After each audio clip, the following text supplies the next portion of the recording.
Sud Radio, les clés d'une vie, Jacques Pessis. Sud Radio, les clés d'une vie, celle de mon invité. Vous vous êtes donné un mal de chien pour mettre sur le grill plusieurs centaines de grands cabots avant de vous consacrer essentiellement à de toutes petites bébêtes. C'était votre destin et vous continuez à le suivre à travers des signes que vous évoquez dans votre nouveau livre. Bonjour Florence Belkacem. Bonjour Jacques Pessis. Alors, je vous avais reçu il y a quelques temps pour votre premier livre. Absolument. Là, le nouveau, c'est Cueilleuse de signes chez Guy Trédaniel. Peut-on échapper à son destin ? Votre destin, justement, c'est le principe des clés d'une vie, puisque nous avons des dates clés pour évoquer votre parcours. Alors, j'en ai trouvé de nouvelles, et notamment le 5 mai 2000. Écoutez ce générique. Vendredi, c'est Julie avec Julie Snyder, et je crois que ce jour-là, on va vous envoyer un bouquet de fleurs en direct à la télévision. Oh là là, quel souvenir! Quel souvenir! Ah oui, c'est la première fois, je crois, qu'on envoie un bouquet de fleurs à la télévision en direct. 200 roses. Ouais, exact. Envoyé, je peux dire, par qui? Par Guy Bedos. Par Guy Bedos, avec qui s'était fâché avec moi très violemment. Oui. Et je crois que Julie Snyder lui avait demandé d'accompagner les roses d'un petit mot délicat. Eh bien non, j'ai eu 200 roses comme ça, sans le moindre mot. Il était vraiment rancunier. Oui, mais enfin, elle Guy, avait quand même préparé un mot en direct dans l'émission. Enfin, Julie Snyder était une animatrice de télévision célèbre au Québec. Elle l'est toujours puisqu'elle a importé Star Academy et The Voice au Québec, qu'elle appelle La Voix. Et elle a fait un passage éclair en France que ça n'a pas vraiment marché. Non. Mais Guy Bedos, en fait, avait dit du mal de Thierry Ardisson dans cette émission, mais n'avait rien dit sur vous. Il était galant, au moins. Si, parce que quand on avait fait le pilote pour Canal+, il m'avait traité d'ardissonienne en disant « Oh, avec le plus grand mépris, vous n'êtes qu'une ardissonienne. » Oui, car au départ, vous deviez animer sur Canal+, une émission qui s'appelait « Bienvenue en France », Florence Belkacem. Le titre choisi par Guy Bedos. Oui. Moi, j'étais pas fan du titre. Et en fait, il est vrai que Guy, en fait, le concept, c'était on interviewait deux personnalités. La première, c'était une personnalité politique, la deuxième un artiste, un intello, un romancier, et en fait on était entouré de jeunes spectateurs. Et moi je démarrais l'interview, c'était, je me souviens, Philippe Douste-Blazy. Et je lui avais dit, j'avais commencé par Philippe Douste-Blazy, bonsoir, jamais sans votre mèche, parce que vous savez, il avait un tic comme ça, il ramenait toujours sa mèche en arrière. Et alors, donc moi, évidemment, ayant fait de la radio, j'allais assez vite dans les questions, dans l'interview. Et Guy Bedos, qui était assis au milieu de ce public, de ce jeune public, il s'est senti un peu au ralenti, parce que lui, il écrivait beaucoup toutes ses réparties. Et là, il fallait faire un petit peu de l'impro. Et je sais pas, à la fin de cette première interview, il a piqué une crise en disant comment osez-vous poser une question comme celle-ci à Philippe Douste-Blazy, jamais sans sa mèche. Et en fait, j'ai compris. En fait, lui, il avait un postiche. Oui, exactement. Et en fait, il l'a pris pour lui. Mais c'était fou, quoi. Alors, c'était ridicule. Et donc, il avait explosé en disant « Oui, vous avez été très bonne, comme à votre habitude. Et moi et vous êtes servi de moi. » Enfin, il m'a fait un sketch. C'était le sketch avec Sophie Daumier, quasiment. Vous voyez ? Je dirais pas... Oui, c'était Sophie Daumier qui a été sa femme pendant des années. Mais c'est vrai qu'il n'était pas facile à gérer, Guy Bedos. Autant c'était un excellent comédien. Il l'a montré dès le service militaire. Il a été appelé en Algérie et il a fait la grève de la faim et il a réussi à être réformé pour maladie mentale. Oui, oui, je suis pas trop étonnée. Et vous savez, quand j'étais à RTL, il était très ami de Philippe Labro, Guy Bedos. Et alors, Labro qui m'appelait tout le temps « Coco, vous allez interviewer Guy Bedos, etc. » Allez le voir chez lui, faites l'interview pour le matin à 7h25, une interview qui décoiffait un peu, je peux encore dire. Et figurez-vous, je suis allée chez lui et il a été tellement odieux. Mais à un moment, j'ai cru que j'allais me prendre une baffe parce qu'il me trouvait trop effronté, trop direct. Et j'étais rentrée à RTL en disant « Disons Philippe, votre copain là, Guy, c'est pas un cadeau. Hein. » Et on est resté longtemps fâchés. Et après, on s'est réconciliés. Oui, mais on vous a quand même demandé de faire une émission avec lui, Florence Belkacem. On ne m'a pas demandé. Non, on ne nous a pas demandé. Quand on s'est réconciliés, Guy Bedos, il m'a dit « Et si on écrivait ensemble ?» Et moi, je lui ai rétorqué « Et si nous faisions de la télé ensemble ?» Il m'a dit « Chiche, on a tapé dans les mains. Et en fait, j'ai conçu l'idée de l'émission Bienvenue en France, voilà, interview contre interview, etc. Et j'ai soumis l'idée à Alain de Greff qui dirigeait Canal+, et qui a dit mais génial, Belkacem, Bedos, formidable et tout. Ça a volé en éclats très vite. Alors il se trouve aussi qu'il y a un mot qu'on emploie aujourd'hui, et je pense que vous êtes une pionnière en la matière, Florence Belkacem, c'est le journalisme sans concession. Ah oui. Vous êtes la pionnière. Oh, alors Fogiel, alors Marc-Olivier Fogiel aussi le dit, hein, qu'il a aussi inventé ce style de questions directes, etc. Bon, moi, c'est vrai que c'était aussi mes interviews sur RTL, et pendant quasiment 15 ans, jusqu'en 2013, à VSD, je faisais une page sans concession. Mais ça m'a valu aussi un peu des ennuis, hein, de pratiquer la langue comme ça, un peu crue. Je veux vous dire que ça n'a pas toujours été simple. Mais alors justement, comment était venue cette idée d'être journaliste sans concession ? Alors, moi, j'ai toujours eu un franc-parler depuis que je suis petite. J'osais dire les choses, etc. Bon, avec beaucoup de spontanéité. Mais quand même, j'avais, je pense, une certaine audace ou un certain culot. Ce qui n'était pas toujours bien vu dans la famille, parce qu'on trouvait que j'étais un peu effrontée. Non, enfin, effrontée, gentiment effrontée. Et donc, j'ai ensuite, donc, vous savez, chassé naturel, il revient en galop. Quand ensuite, je me suis frottée à des fauves de la politique, eh bien, mon franc-parler, mon culot, mon audace sont revenus, ça, c'est sûr. Oui, mais c'est toujours passé parce que vous aviez le sourire en permanence. Ah, peut-être. Oui. Et ils n'osaient pas trop vous dire, d'abord parce qu'ils sont galants, les hommes, et il y avait ce sourire qui marchait. Et c'est la langue de bois, d'ailleurs, parce que la langue de bois, on ne sait pas très bien d'où ça vient l'expression, je me suis un peu renseigné. Elle est née dans la première partie du XXe siècle pour caractériser le discours officiel des dirigeants du RSS. Ah oui. Et c'est comme ça qu'elle est arrivée en France ensuite, après la guerre. Ah oui. Alors, ces interviews, c'était vraiment beaucoup de travail, beaucoup de préparation aussi. Ah oui, à chaque fois, je me penchais dans le dossier d'un invité et rien ne m'échappait. Non mais vraiment, je passais des heures, je peaufinais les questions. C'est vrai que quand j'avais reçu Karl Lagerfeld et je lui avais dit « Bonsoir Karl Lagerfeld », alors, plutôt culture ou couture? Oui. Ça m'avait surpris, ça l'avait fait beaucoup rire. Et, ouais. Mais c'était pas si fréquent de la part d'une femme, surtout. Non, mais ça m'a valu des inimitiés. Enfin, à TF1, j'ai été très mal vue par Anne Sinclair. Oui, on m'a regardé d'un œil un peu pas très gentil, quoi. Alors, il y a une interview, d'ailleurs, un extrait d'interview qui est passé dans Ligne de mire de Jacques Chancel à l'époque, où on voit avec un invité qui dit à TF1, de toute façon, personne ne vous regarde à cette heure-ci, et vous lui répondez avec le sourire, c'est pas très gentil ce que vous dites. Vous avez toujours des réponses gentilles. Oui. Enfin, dans ces moments-là, il vaut mieux rester toujours courtois, délicat, et finalement, ça désarçonne l'autre quand l'autre est agressif. Voilà. Alors, remarquez, le pire, c'est Léon Zitrone qui se faisait insulter en permanence à la radio. Notamment, un jour, un invité lui dit qu'il n'est même pas, personne l'écoute et qu'il n'a aucun intérêt. Et il a été très blessé parce qu'à l'époque, il voulait se présenter à la mairie de Paris. Ah oui ? C'est-à-dire que s'il avait été élu maire de Paris, on n'aurait pas eu des vélos, mais des chevaux dans les rues. Ah, ça aurait été pas mal. Alors, VSD, justement, vous allez signer 900 entretiens. Là aussi, c'était des entretiens événements, ça ne se faisait pas à l'époque. Pour la dernière page de VSD, ça se faisait pas aussi, non, quand mais même, pas aussi fort. Oui, pas aussi fort, pas aussi dur. Aussi dur, pas toujours dur. C'est-à-dire que c'était des gens qui étaient dans l'actualité et à qui on reprochait certaines choses. Donc moi, j'essayais un peu de les pousser dans leur retranchement, délicatement, avec le sourire. Oui, mais c'était...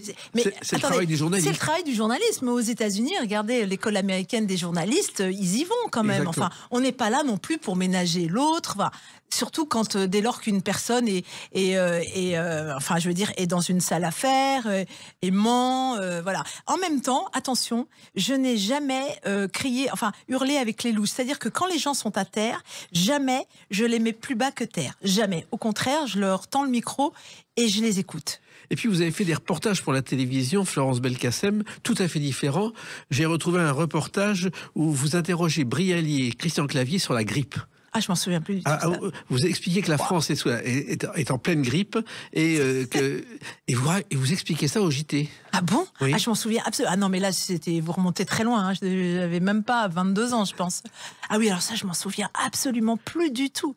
D'autant que, pour ouvrir une parenthèse, vous parlez de Jean-Claude Brialy qui avait acheté, quand il tournait Le Beau Serge, le château de Monthyon, à 5 minutes de Meaux. Et j'ai été chargée par le maire de Meaux, Jean-François Copé, de faire la curation de ce château. Et j'ai redonné vie à ce château pour les Journées du patrimoine en 2022. Et maintenant, donc, c'est ouvert au public. Ça rouvre au mois de mai, chaque année. Et c'est incroyable parce que, oui, et Brialy, donc voilà, c'est ce que je referme la parenthèse. Mais vous parlez de Brialy, ça me fait penser à ce château. Mais le journalisme, c'était votre rêve de toujours? Alors, je voulais être grand reporter sur les animaux. Je voulais partir en Tanzanie, je voulais partir au Kenya, je voulais traquer les fauves, les rhinocéros, etc. Et finalement, c'était pas simple quand même, n'ayant pas de relations dans ce métier, etc.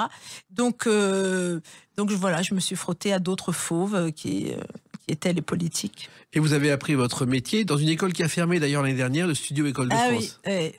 J'ai fait que 2 ans, moi. Oui. Je crois que je suis pas allée au bout de la 3e année. Après, j'ai été prise en stage à RFO et j'ai été gardée aussi Radio France. C'était une autre époque, il n'y avait pas les moyens technologiques d'aujourd'hui. Non.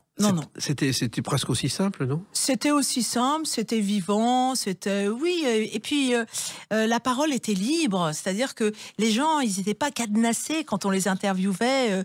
Aujourd'hui, j'étais sur Radio Classique jusqu'en 2018.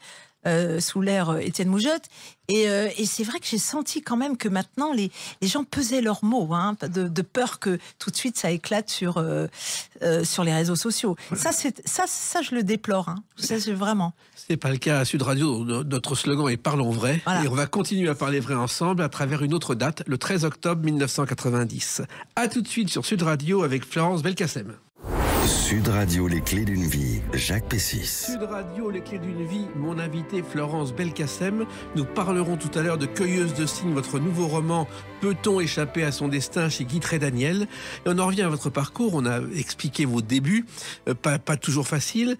Et j'ai trouvé le 13 octobre 1990 un débat très insolite dans cette émission. Télézèbre. Et alors surtout le débat, c'est un débat entre Jackie Sardou et un journaliste parisien, Fabien Gruet, qui a écrit Bas les pattes, un livre où il estime qu'il y a trop de chiens et de chats en France. Et là, ça s'étripe. Ah oui, c'était incroyable ce moment de télé. Ça, c'était un vrai moment de télévision. Qu'est-ce qui s'était passé?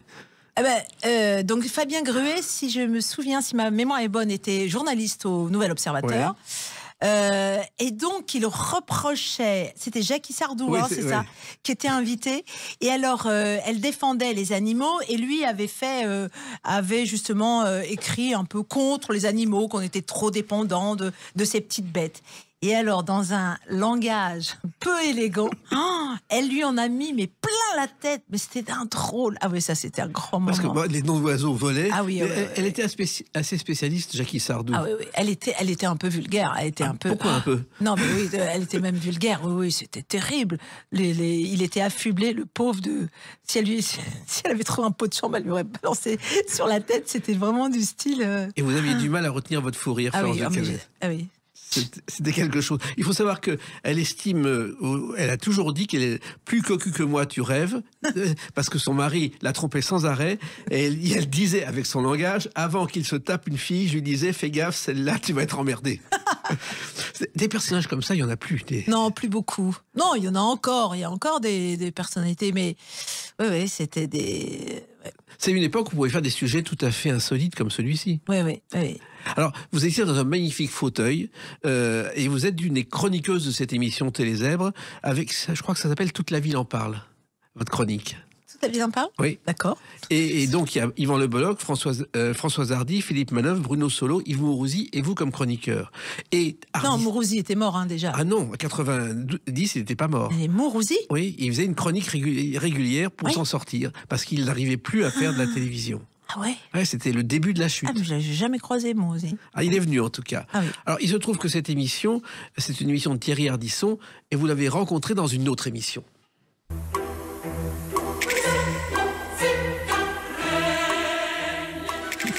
Bain de minuit, émission mythique. Et je crois que Thierry Ardisson est venu vous chercher, Florence Belkacem. Oui, il est venu me chercher parce qu'après le studio École de France, donc je suis allée taper aux portes et en fait j'ai rencontré quelqu'un qui connaissait Patrice Duhamel et il m'a dit je suis très amie de Patrice Duhamel, je vais lui demander de vous recevoir, etc. Puisque je voulais faire des interviews et tout. Et puis Patrice Duhamel m'a regardé, m'a écouté parler, il m'a dit tiens, je pense que je vais vous mettre dans les mains de quelqu'un.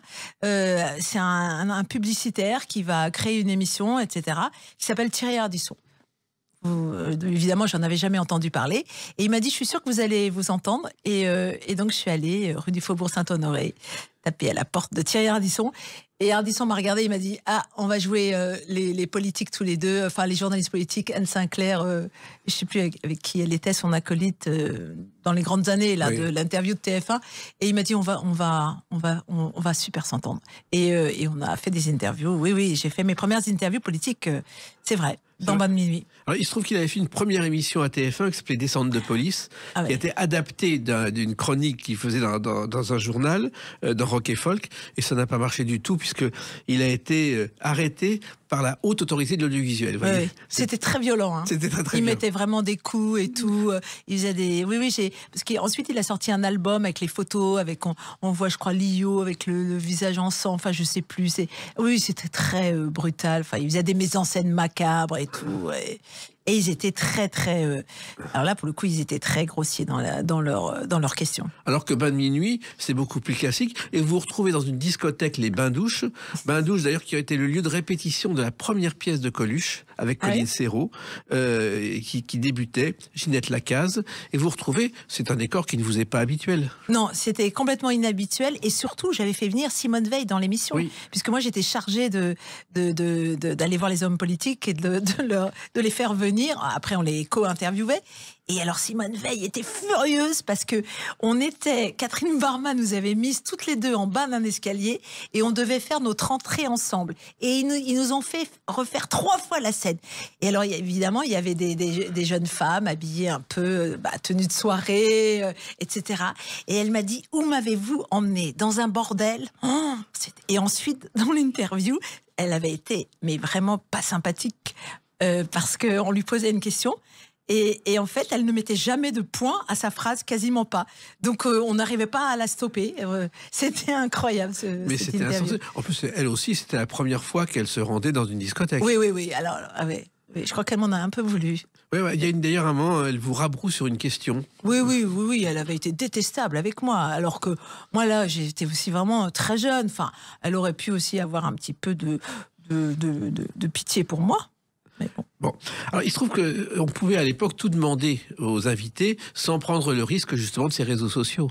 Absolument. Il n'y avait pas de problème à ce moment-là.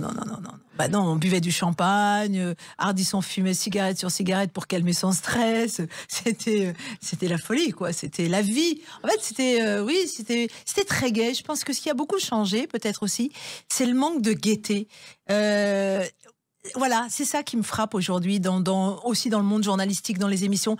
C'est que ça pétille beaucoup moins. C'est que les gens sont moins légers. On a perdu en légèreté, nous les Français. Et pas seulement en légèreté. Il se trouve qu'il y a aussi Bernard Kouchner, une interview mémorable où vous avez commencé à lui parler de ses sacs de riz et là aussi il n'a pas apprécié Florence Belkacem. Ah oui. Oui, mais il avait fait, c'était en Somalie les sacs de riz, c'est ça. Et le truc, c'était quand même, il venait pour la bonne cause, quoi, pour les Somaliens, pour les nourrir. Et je crois qu'il avait un sac de riz sur le dos et il avait refait 3 fois la prise ou 4 fois parce que ça n'allait pas pour les caméras. C'était fou, quoi. Non, oui, alors évidemment. C'est pas très sérieux, ça. Non, c'était pas très sérieux, évidemment. Moi, j'ai sauté dessus et je crois que c'est lui qui m'a dit heureusement que vous avez un beau sourire. On a oublié qu'il a commencé à la télévision en écrivant des scénarios de médecins de nuit avec des nègres et il s'appelait Bernard Griden dans la série. Ah oui, il était scénariste de télévision au départ, avec médecins de nuit. Alors il se trouve que vous avez aussi fait votre propre émission de télévision. Je suis venu te dire. Je suis venu vous dire, parce que je suis venu te dire c'est Gainsbourg. Mais c'était un clin d'œil à Gainsbourg. Oui, bien sûr. Chanson d'ailleurs qui n'est pas liée au départ de Jane Birkin, mais à sa hospitalisation pour une première crise cardiaque à Paris. Ah oui. Voilà. Et alors là aussi, Gainsbourg, c'est un grand souvenir. Ah oui, oui, Gainsbourg, ça a été c'est une rencontre. Bah là, vraiment, oui, oui, j'avais, j'étais j'avais 21 ans et j'ai atterri parce que je devais faire des interviews pour un livre. Je crois que c'était Jean-Marc Lèche qui dirigeait ça avec Michel Chiffre. Oui, ça, du JDD, anciennement. Et moi, j'étais censée faire des interviews, mais ils avaient aussi conçu des questionnaires, votre eau préférée, etc. Donc Gainsbourg, on s'était amusé à faire des réponses très drôles. Et j'avais atterri chez lui à 16h avec le photographe. Donc le photographe a fait des séances avec Gainsbourg, parce que Gainsbourg prenait son temps et tout.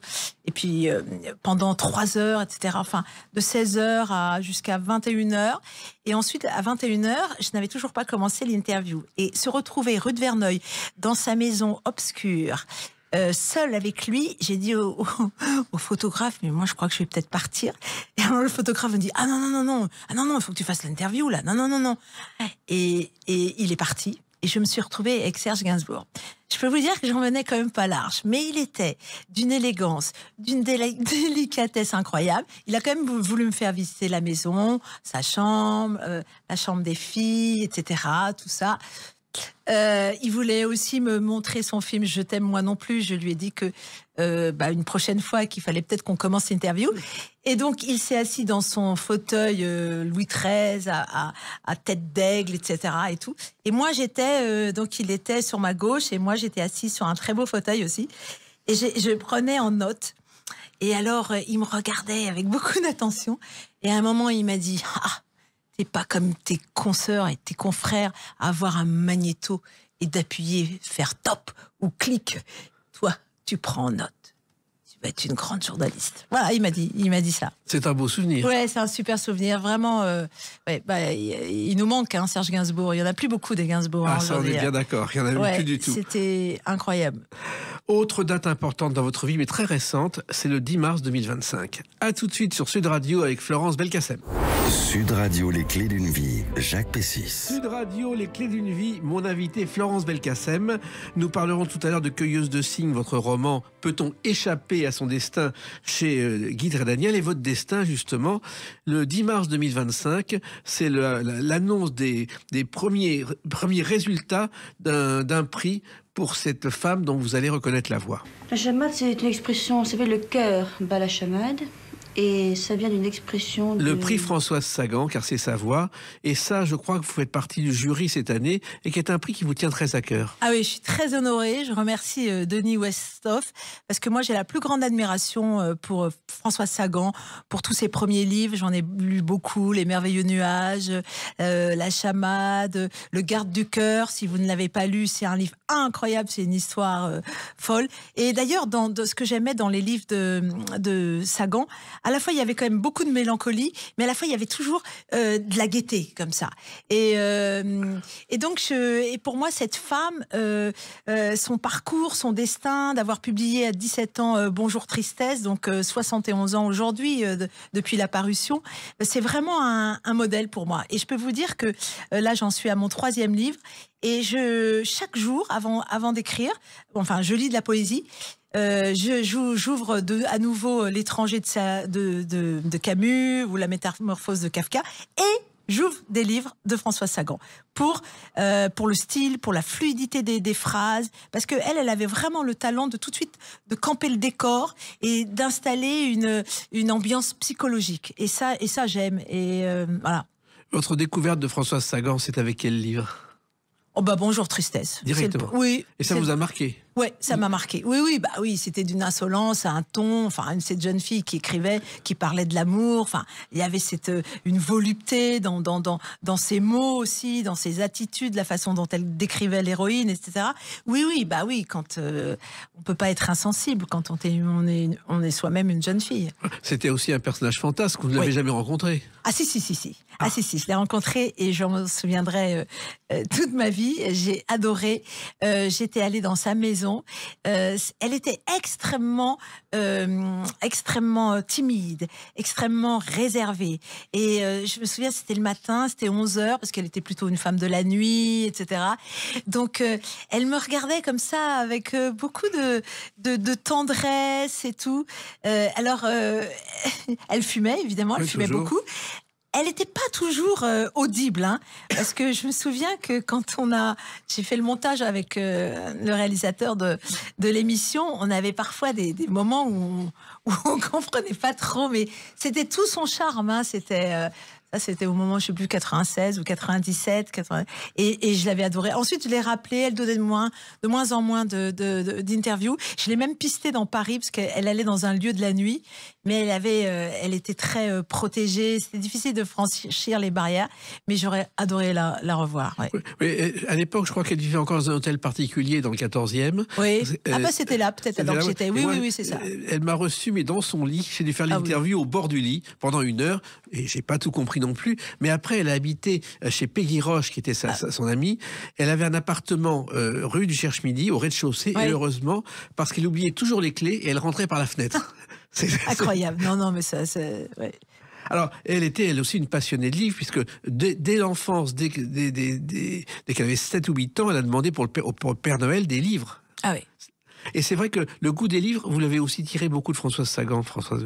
Oui, bien sûr, évidemment, oui, ayant dévoré tous ces premiers livres. Alors ensuite, j'étais moins fan, hein, après, dans ces derniers romans des années 90, tout ça, j'étais moins fan. Je suis plus une admiratrice de son style et de ses histoires depuis qu'elle a l'âge de 17 ans, enfin dans les premières parties, les 30 premières parties de sa vie. Et ce prix Françoise Sagan, c'est Denis Vestov qui l'a créé en 2010 pour mettre en valeur un livre qui n'a pas été remarqué comme il le méritait. Et ça veut dire aussi beaucoup de travail pour vous pour lire ces livres. Oui, on doit lire, donc on est 12 jurés et donc 12 prix, 12 livres sont en lice, en compétition. Voilà, donc on s'y met. Hein, non, mais c'est chouette parce qu'on est vraiment... c'est l'effervescence des mots, des idées. D'ailleurs, on a eu notre première réunion jeudi dernier.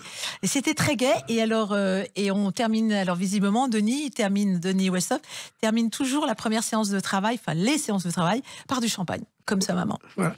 Et c'est vrai qu'il a beaucoup fait pour sa maman. Il a hérité de dettes. Il a réussi à tout payer et à défendre aujourd'hui avec courage la mémoire de sa mère. Oui, absolument. Oui. Alors, la littérature, pour vous, c'est presque la reconversion du journalisme, Florence Belkacem, au départ. Oui, on peut le dire. Même si j'ai toujours eu le goût de l'écriture depuis que je suis petite, parce que je noircissais tous mes agendas, des cahiers, je racontais ma vie. Finalement, je me dis que je n'ai fait que prolonger. J'ai repris le fil de l'écriture que j'avais depuis l'enfance. C'est la continuité, en fait. Et le premier livre, c'était Coccinelle, qui est sorti au moment du confinement, en plus. Oui, ça n'a pas été simple. Ah, mais qui a extrêmement bien marché. Au contraire, les librairies étaient fermées. Ah, non, c'est un livre qui a près de 30 000 exemplaires là, qui a été vendu. Je suis très, très heureuse de... premier livre. Oui, mais vous devez votre courage, parce qu'en fait, vous êtes battu, vous avez fait les salons du livre, vous avez fait des démarchages, et ça, c'est une de vos caractéristiques. Ah oui, ça, je me bats. J'étais au salon de mots il y a 10 jours. Je peux vous dire que je suis debout derrière ma table et je suis en train les gens viennent vers moi et donc je leur explique le livre, pourquoi, etc. Ça, c'est sûr. Je mouille la chemise. C'est pas une très jolie expression, mais... c'est plutôt les politiques qui disent ça. Jean-François Copé, je mouille la chemise, je suis en meeting et tout. Moi, je le fais, ouais. C'est vrai que les salons du livre, c'est toujours très particulier. Ah, mais j'adore le contact avec les gens. Je trouve ça formidable. C'est ce qui nous pousse, en fait, à continuer à écrire. C'est aussi l'amour qu'on reçoit de tous ces lecteurs. Et les lecteurs, ils lisent les livres vraiment du début jusqu'à la fin. Ce qui n'est plus très vrai aujourd'hui. Je trouve quand même des journalistes. Bon. C'est un autre débat. Oui, c'est un autre débat. Alors, il se trouve, moi, je me souviens de Guy Descartes un jour, qui faisait beaucoup de salons du livre, et un jour, il y a un monsieur qui arrive avec un mètre, et puis il mesure les tranches des livres de Guy Descartes, et il en prend un en disant, c'est celui-là qu'il me faut, parce que c'est exactement la dimension pour terminer ma bibliothèque. Ah oui, ça m'étonne pas. Oui. C'est assez étonnant. Oui. Alors, il se trouve que vous avez commencé à écrire un premier livre, ça a marché, et vous avez continué. Alors, La Coccinelle était le premier, ensuite, c'est Les Libellules. C'est Libellules qui me font signe. Oui. Là, c'était un livre dans lequel il y avait 4 narrateurs, finalement. Moi, mon père, mon grand-père et maman. Bien sûr, moi, je suis Pauline dans le livre. Hein. C'est quand même, il y a des parties romancées aussi. Mais chacun, finalement, racontait son histoire. Mon père, quand il a été élevé chez les Pères Blancs, petit, après la mort de sa maman, en Kabylie, en Grande Kabylie, maman, jeune Lorraine, qui voit son premier amour être fusillé dans un petit village. Il y a mon grand-père qui, lui, à 26 ans, quitte la Kabylie, fait partie de ses premiers Kabyles dans les années 30, fin des années 30, début 40, à venir à Paris, et visiblement, il était aussi passé par les Pères Blancs parce qu'il parlait le français, il l'écrivait. Et lui raconte,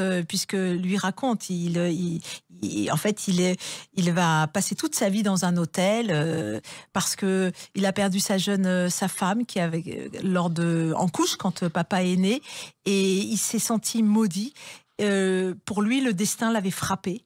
Donc, il ne s'est plus jamais remarié.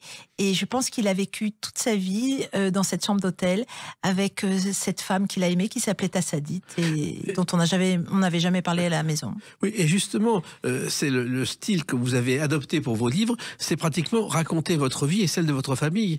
C'est le point de départ de vos romans. Oui, ça c'est vrai. C'est le point de départ de Coccinelle, bien sûr. Alors celui-ci, Cueilleuse de cygnes, il est un peu différent parce que j'ai. Oui, on va en parler tout à l'heure, mais moi je reviens sur ces 2 livres-là parce que vous évoquez un sujet aussi que Raymond Moody avait été le premier à traiter dans ses romans, et c'est Paul Misraki qui avait traduit en français. C'est La vie après la mort. Ah oui. Ça, c'est quelque chose qui vous interpelle. Et, quand la journaliste, là, s'est transformée en romancière avec un sujet sur lequel on s'interroge beaucoup. Parce que moi, depuis petite, j'ai toujours été traumatisée par la mort et les morts. Parce que je me souviens, j'avais 9 ans et mon oncle de 38 ans était mort d'une crise cardiaque. Et ma tante et maman, enfin surtout ma tante, m'avaient poussée pour embrasser mon oncle de 38 ans qui était beau dans son costume et qui, voilà, c'était la mise en bière, etc. Et à partir de ce moment-là, j'ai eu tellement peur des morts et de la mort. Et quand maman a disparu en 2013, j'ai même pas pu aller la voir à la morgue. C'était insoutenable pour moi.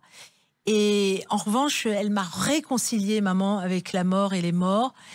Quand lors de son enterrement en Lorraine, qu'il faisait 5 degrés, qu'il pleuvait, l'église jamais ouverte. Après lui avoir fait moi j'avais fait toute la déco dans l'église, si bien que je m'étais fait engueuler par le curé parce que il trouvait que je mettais des pétales de rose partout, etc. Et que au moment le plus douloureux où on va se séparer de notre mère, une coccinelle, mais venue de nulle part, dans une petite robe rouge à 7 points, est venue atterrir sur la rambarde du banc. Et c'est ma fille qui avait eu 9 ans qui m'a tirée par la manche. Maman, regarde, mon mari. J'ai tendu ma main, et la coccinelle est venue, je l'ai passée à mes 2 sœurs, elle est revenue sur ma main, etc. Et c'était tellement poétique, c'était tellement magique, mais à aucun moment, Jacques, je me suis dit, c'est maman qui nous envoie des signes. Oui. Je ne pouvais pas imaginer qu'un défunt, une âme disparue, pourrait envoyer des signes. C'était jamais. D'abord, moi, j'ai toujours peur des fantômes et tout. Moi, je ne conçois la mort que de façon poétique.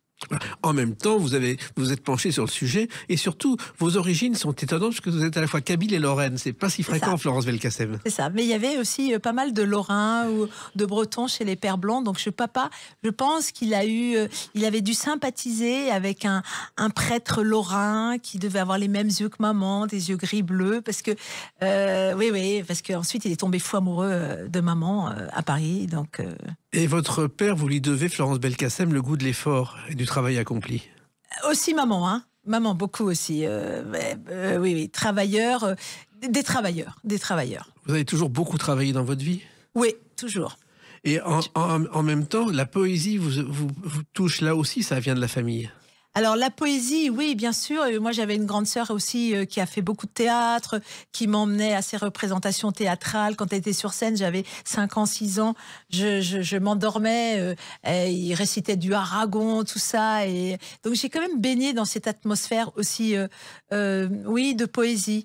Mais je dois dire qu'avec l'écriture, parce que quand on est journaliste, on a quand même beaucoup les yeux, et la tête plongée dans l'actu quand même, non-stop quand même, et beaucoup moins la littérature ou la poésie. Et c'est vrai qu'avec l'écriture, j'ai rouvert à nouveau André Gide, Nourriture terrestre, Hervé Bazin, Malraux avec Lazare, beaucoup Paul Valéry, évidemment Kafka, pour qui j'ai la plus grande admiration. Et c'est vrai que pour moi, la poésie, les textes littéraires de certains auteurs passés comptent beaucoup à mes yeux.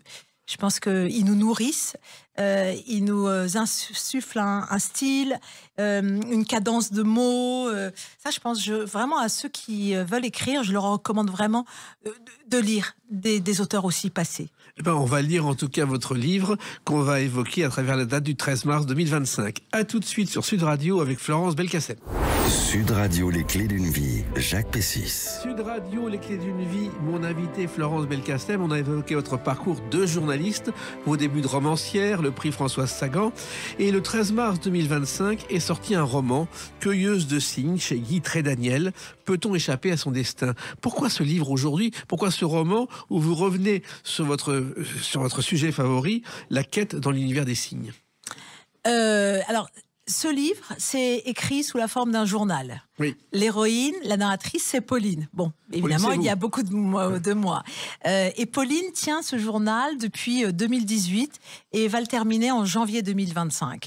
Et en fait, elle va consigner dans ce journal les signes qu'elle perçoit. Alors, c'est à la fois des rêves, des synchronicités, des coïncidences, des rencontres, un oiseau qui vient toquer quasiment à la fenêtre de votre maison, c'est une plume qui tombe à vos pieds.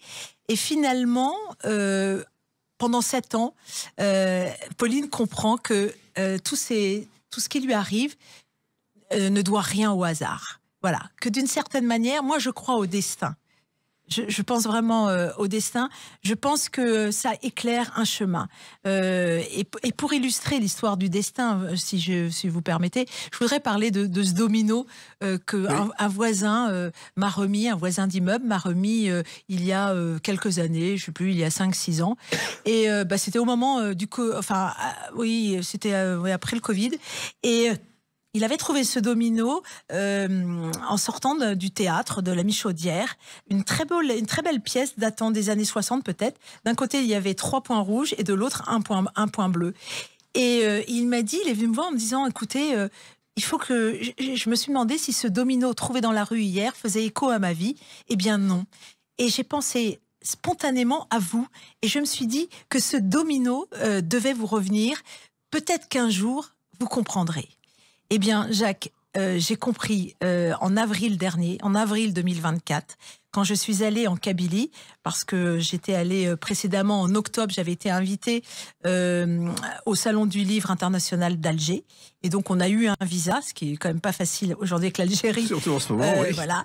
Et d'ailleurs, je devrais remercier Yves Tréhard, parce que Yves Tréhard m'avait fait un très beau portrait au moment de ces libellules qui me font signe dans le Figaro, et m'avait présenté Saïd Moussi, qui était l'ambassadeur d'Algérie à Paris, d'origine aussi kabyle. Et je l'avais rencontré, donc il m'avait fait inviter aussi là. Et ensuite, j'ai pu, en avril dernier, découvrir la Kabylie, là où mes grands-parents, là où papa et mon grand-père n'étaient jamais revenus. Et figurez-vous que à un dîner en Grande Kabylie, tout à coup, on est invité à une soirée, et puis une soirée, et il y a beaucoup de femmes qui dansent entre elles, etc. Et mon mari dit au maître d'hôtel, au déjeuner, mais qu'est-ce qu'elles font les femmes sortent jamais avec leur époux. Alors il a dit, mais vous savez, en Kabylie, les hommes laissent leurs femmes sortir. Et mon mari a dit, mais alors que font les hommes? Ils jouent à la belote, au rami, et puis surtout au domino, le domino dans la vie d'un Kabyle, c'est sacré. Parce que le domino crée du lien social. Autour d'une partie de domino, on raconte nos vies. Et alors là, j'étais en train de manger. Tout à coup, j'ai redressé la tête en disant « Qu'est-ce que vous dites ? Le domino, c'est sacré dans la vie d'un Kabyle ?» Et tout à coup, me sont revenus à toute allure dans mon esprit les images de papa convertissant la famille de Lorraine au domino, des grandes tablées de domino. Et là, j'ai dit à mon mari, ben finalement, ce domino, il devait me ramener en Kabylie. Donc, pour moi, on est liés. Moi, j'étais liée par un fil invisible à la Kabylie. Je ne le savais pas, je l'ai découvert. Et il y a aussi une chose étonnante en Kabylie que vous avez découverte, il y a un cimetière du Père-Lachaise. Ah oui, incroyable, incroyable. Il y a un cimetière donc chrétien et un cimetière israélite. Et je raconte, et ce cimetière, alors évidemment, les tombes sont dévastées. Mais vous savez, dans les médaillons encore des monuments funéraires, il y a encore des visages qui vous regardent, etc. Et on est resté, mais pendant 1h30 dans ce cimetière, j'étais assise au milieu des tombes fracassées, des colonnes brisées, etc. Mais il y avait une telle sérénité, et alors je me suis mise à cueillir des fleurs et j'ai honoré certaines tombes. Alors la tombe d'une petite fille qui était morte à 4 ans, d'un marin, d'un limonadier. Et là c'était très intéressant. Mon mari qui est historien, il faisait une sorte de sociologie des noms. Alors il y avait beaucoup de noms français, même Bolloré. Il y avait la famille Nicolas. Il y avait aussi les Polonais, les Espagnols, les Italiens, c'était très très important.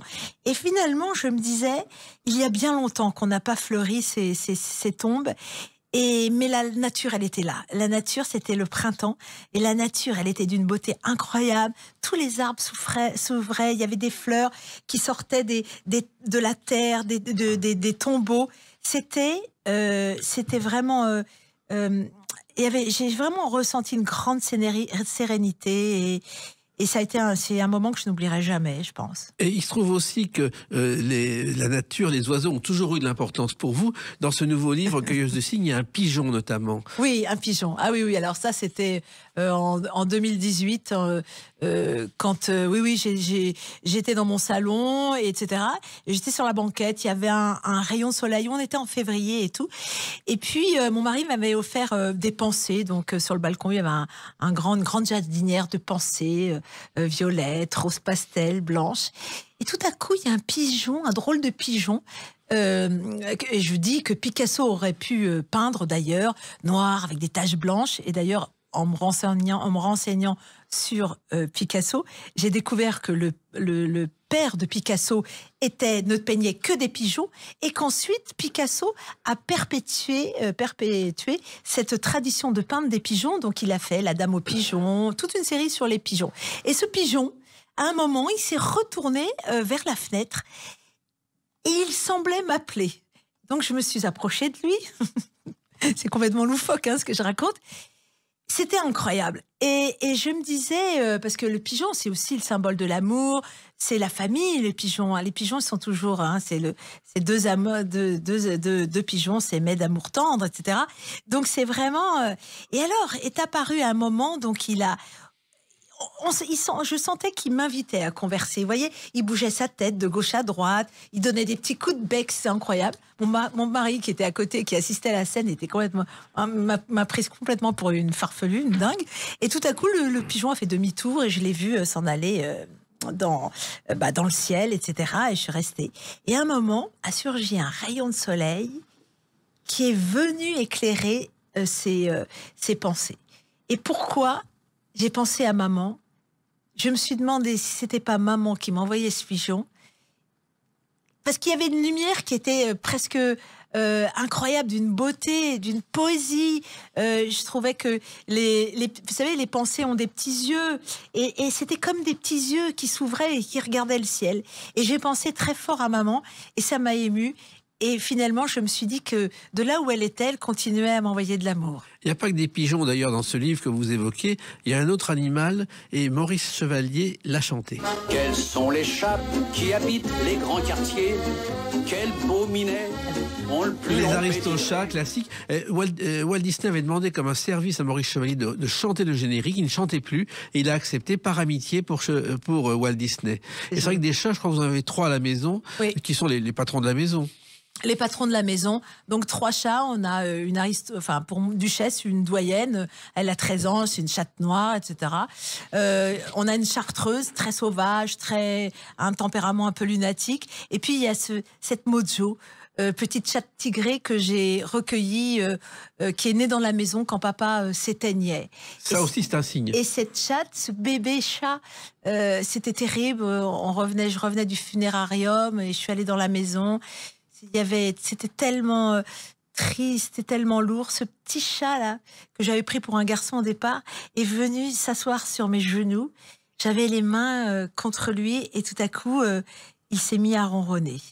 Et ça a été un moment mais tellement beau, comme si la vie continuait, que papa finalement était parti, mais que la vie se prolongeait avec Mojo, que j'ai appelé Mojo, vous voyez, esprit. Et je suis rentrée à la maison. Mon mari n'était pas très d'accord. Je suis rentrée à la maison avec ce petit sac que j'ai enfourné dans un vieux sac de maman. Et je suis très attachée à ce petit chat parce que j'ai retrouvé en fait un peu l'esprit de papa. C'est-à-dire que c'est une chatte très sociable, très partageuse. Si elle est devant une écuelle de croquettes, elle va prendre avec sa patte pour laisser la chartreuse manger dans l'écuelle. Et finalement, je me suis dit, en les regardant toutes les 3, Duchesse, Cléo et Mojo, qu'il y avait dans chacune d'elles, je retrouvais un peu, je retrouvais maman dans l'esprit de Duchesse, cette chatte protectrice qui me met la patte sur le bras si on est à table, qui est à côté de moi, qui le matin, à 5h du matin, vient quasiment me toiletter, même si sa langue est râpeuse, etc. Mais c'est tellement un moment génial.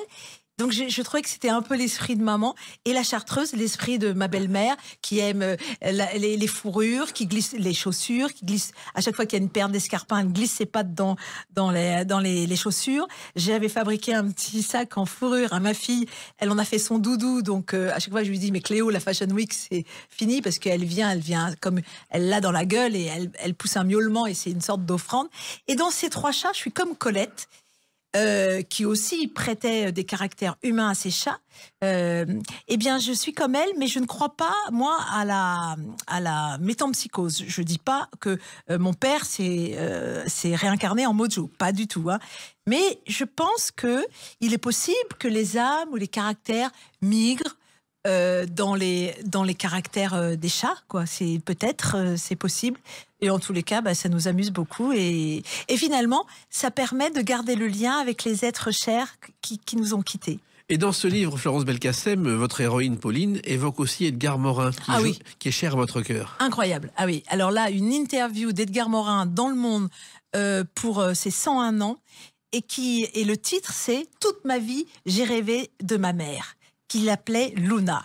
Et en fait, il fait un jour un rêve qui va l'apaiser. Il raconte qu'il a 30 ans, il est déjà quand même assez reconnu comme philosophe, sociologue, et il est à Madrid, il va prononcer une conférence.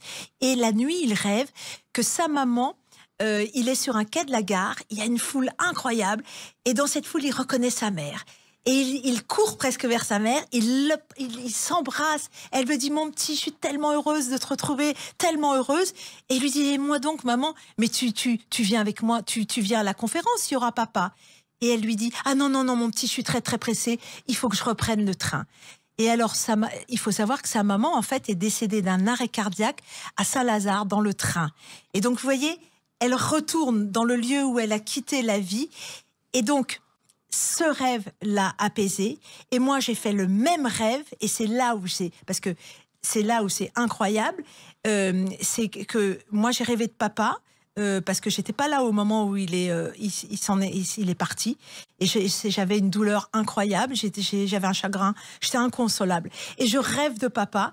Et c'est incroyable, les rêves. Et ça, écoutez vos rêves. Je le dis aux auditeurs, il faut écouter ses rêves. Il faut essayer de les décrypter. Et je suis à une soirée parisienne. Et donc il y a beaucoup de monde et tout, et je vois des amis, enfin je retrouve des amis, je vais retrouver des amis, et quelqu'un me bouscule sur la gauche et fait tomber mon sac, mon portable, et tout à coup, dans le rêve, hein, il y a un silence. Donc les gens sont figés, tous les gens, les convives sont figés dans leurs attitudes, un verre à la main, une embrassade dans le cou et tout. Et tout à coup j'entends, donc là j'entends Florence. Et je relève la tête et je vois papa. Papa qui a rejeuni, qui a 50 ans, qui est dans un costume cintré, enfin incroyable. Je dis, mais papa, qu'est-ce que tu fais là? Et il me dit, oh, je suis tellement heureux de te revoir, Florence. Oh, mais je dis, mais papa, mais moi aussi. Et il me prend dans ses bras et je sens ses baisers, la chaleur, sa peau, etc. Et je lui dis, mais qu'est-ce que tu fais? Raconte-moi, dis-moi ce que tu fais de là-bas. Et il dit, oh là là, ça va très bien. Mais tu sais, je suis très pressée, je suis très occupée et très pressée. Mais je lui dis, mais pourquoi t'es pressée? Reste, parle-moi. Et il dit, ah non, il faut que je reparte tout de suite. Comme la mère exactement la même chose que pour la mère d'Edgar Morin. Tout à coup, en un quart de seconde, il me tourne le dos. Et vous savez quoi, Jacques? Je le vois marcher. Je vois cette silhouette noire qui marche vers un mur blanc. Et je vois une fissure, une meurtrière qui se dessine. Et moi, je crie, papa, mais reviens. Tu m'as même pas donné des nouvelles de maman. Non, mais tout ça est dans le rêve. Et papa ne se retourne pas, comme un automate. Il franchit la meurtrière. Et le mur se recolle. Et je comprends à ce moment-là, en fait, que papa me dit, je suis dans un autre monde. On ne peut plus se voir, mais je suis toujours là. Il y a beaucoup d'autres choses aussi troublantes dans ce roman Cueilleuse de signes. Peut-on échapper à son destin? Et vous n'échappez pas à votre destin en continuant à écrire des livres, Florence Belkacem. C'est chez Guy Trédaniel, parce que vous n'allez pas vous arrêter là, il y a d'autres livres en perspective. Je ne sais pas, peut-être... Oui, peut-être qu'il y aura un 4e livre. J'en sais trop rien. Moi, je me laisse porter un peu par les événements et parce que j'écoute mon cœur. Eh ben, nous, on vous a écouté et ça donnait envie de lire ce livre Cueilleuse de signes chez Guy Trédaniel. Merci Florence Belkacem, mais continuez à travailler avec passion comme vous le faites. Merci beaucoup, Jacques. Merci. Les Clés d'une vie, c'est terminé pour aujourd'hui. On se retrouve bientôt. Restez fidèles à l'écoute de Sud Radio.